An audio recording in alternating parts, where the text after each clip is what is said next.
All right. I think we should be good to go.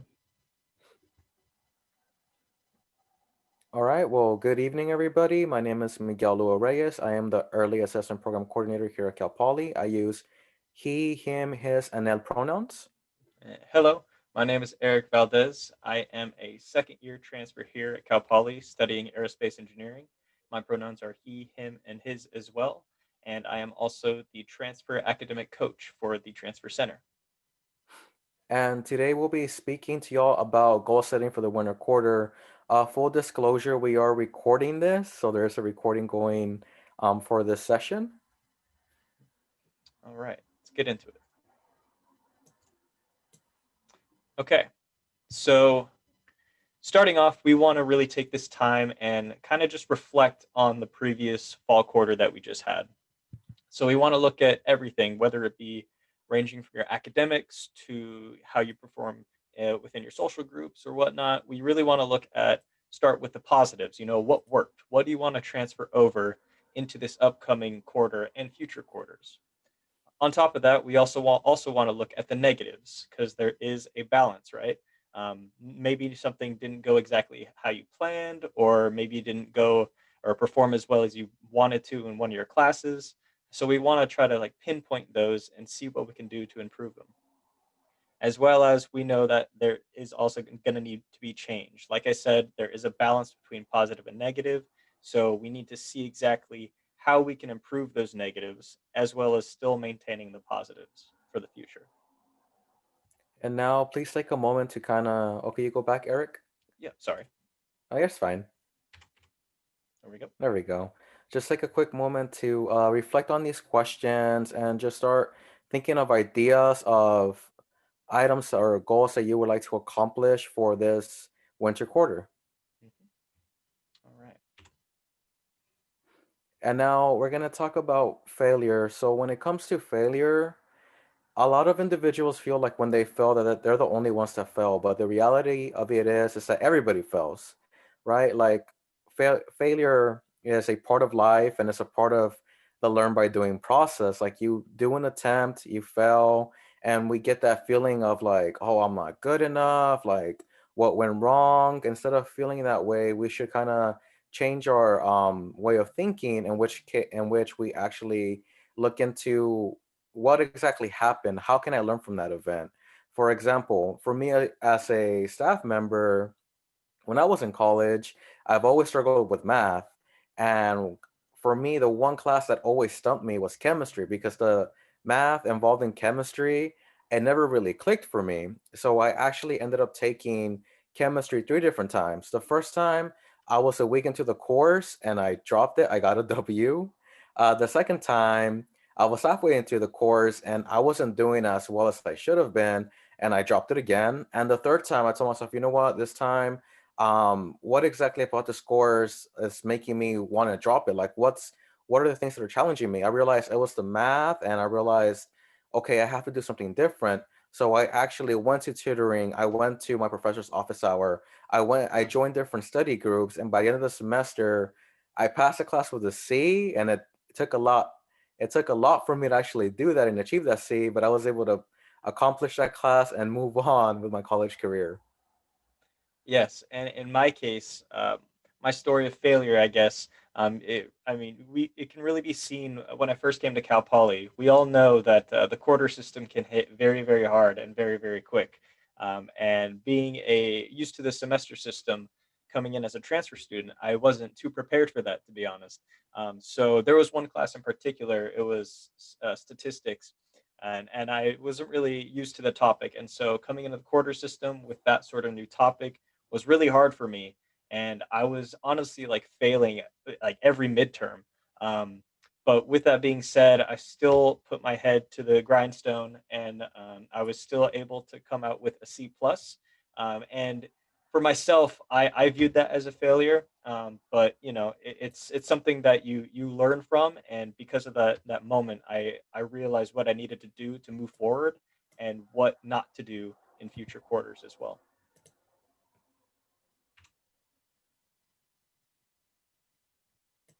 All right. And so with goal setting plans always comes important time management skills. And so these are just a couple of time management tips that we have for you to improve on the goal setting ideas that we have to come. So, first things first is write out a to do list. So, a to do list can be really simple. It could just range from your daily tasks that you have at hand, or even the weekly or monthly tasks that you have set for the future. But writing them down and having a physical way to see what you need to do is a really effective ability and way to get done what you need to get done. And actually, I have my own like whiteboard over here to the left hanging on my wall that has like a to-do list of all my homework assignments for the entire month. So I don't like as soon as a professor lists it on Canvas or whatnot, I go ahead and write it down on my board. That way I don't forget, and that way I can physically see when I need to do it and whatnot. In addition to a to-do list, consider creating deadlines for yourself. For instance, if you have a number of assignments coming up in a week, try prioritizing the most important one and setting an artificial deadline to knock that one out first. And then this way, once you knock that one out, by creating those artificial deadlines, you can continue on to the most, for lack of better words, for the medium important one and then the less important one by the end. So by creating this artificial deadlines, you'll be able to knock them out not only by priority, but you also free up time to study for any future assignments that come up. Yeah. Thirdly, also being aware of the social media distractions or just distractions in general when doing online learning can be very apparent, and it's really important to try to mitigate that. I know I have instant access to my phone all the time. It's sitting right here on my desk, and so with classes that may be asynchronous or even synchronous learning, it's really easy to just like see a notification and get distracted and go on my phone, and then all of a sudden 10 minutes pass by and I forgot where we are in the lecture. Some ways to like deal with that is to turn off your phone or put on do not disturb mode and just actually place it in a different location of your room, as well as like close out all other tabs that you have on your computer and really try to focus on the topics at hand that you're learning. So when it comes to managing like different assignments or just like managing a workload, a lot of us think that we could actually multitask. But the reality of it is that when it comes to multitasking, only 2% of the population can do that successfully. The other 98% cannot do that successfully. So instead of multitasking, we want to focus on something called monotasking, where you focus on one assignment at a time or just one thing at a time. And here we have the Pomodoro technique. This is where you decide on what task that you need to do. You set a timer for 25 minutes and you work on that task until the timer rings, and then you take a 5 short minute break. From there, you want to repeat this process about 4 different times. So you want to do the Pomodoro technique 4 different times, or a four do it for 4 cycles, and Mhm. then at the end of those 4 cycles you want to take a 15 to 30 minute break. This way you're focusing on just one task at a time and you don't have to try and attempt multitasking to complete all your tasks or assignments.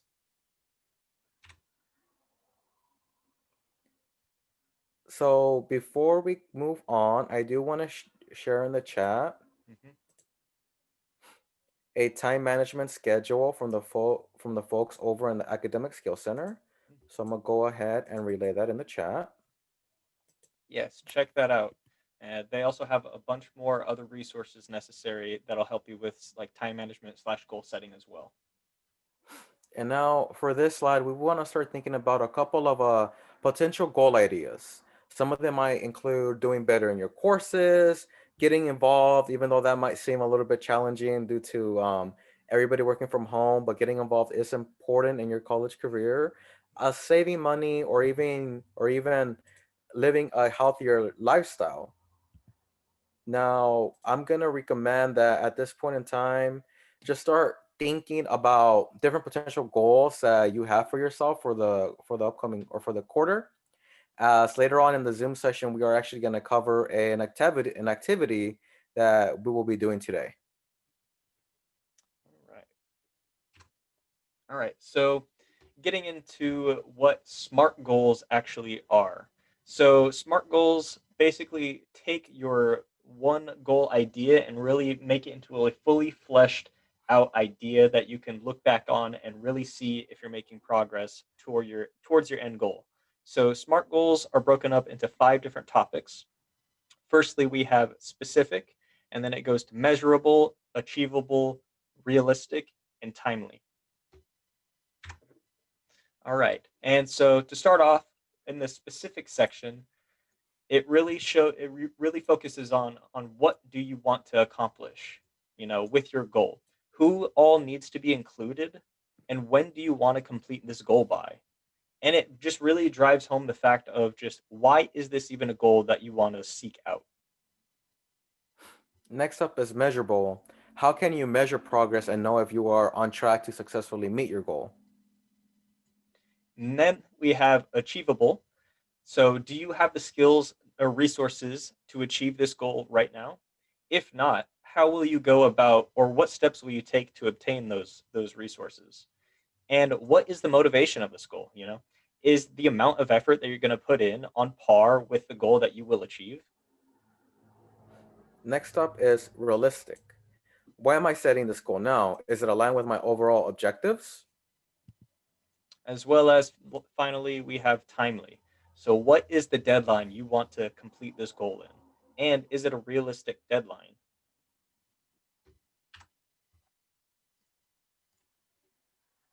All right. So we'll start off with an example. So we have an initial goal of I want to do better in my courses. Now let's see how we can transform this into a SMART goal.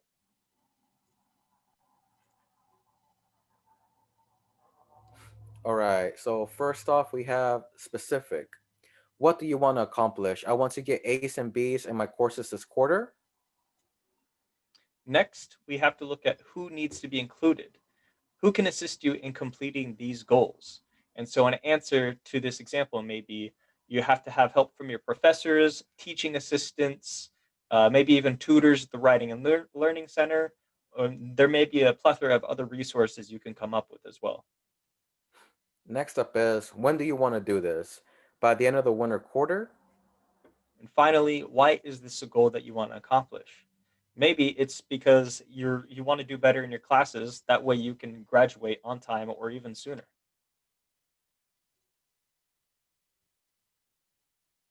All right. Next in the SMART goal category, we have measurable. And so what this really does is it measures your progress towards the goal that you want to achieve. And so going back to this goal, we have that we want to get A's and B's. So what can we do to measure this? All right. So we look and keep track of the following.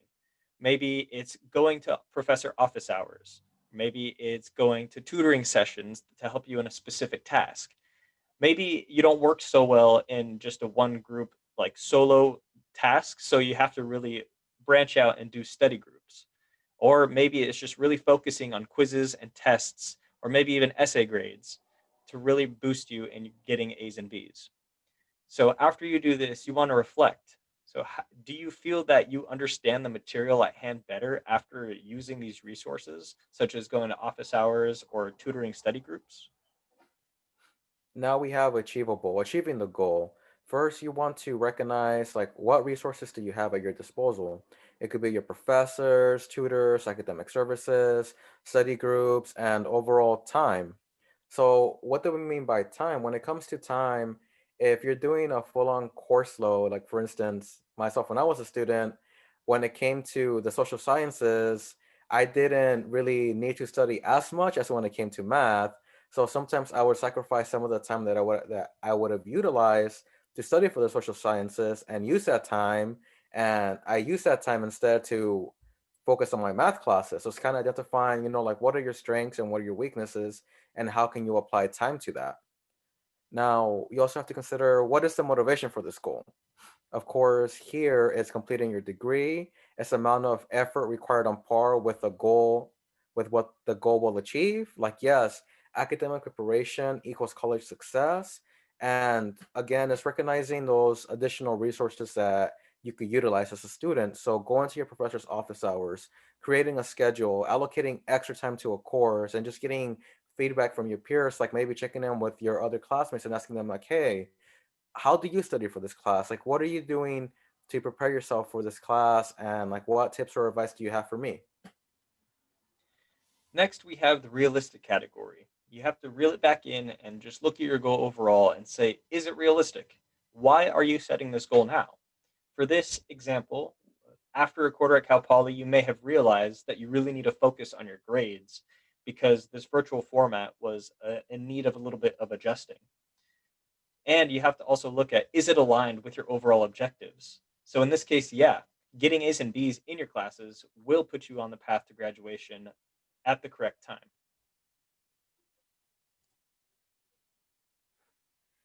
Now we have timely. We have to recognize like what is a deadline? Like what sort of deadline do you have for yourself?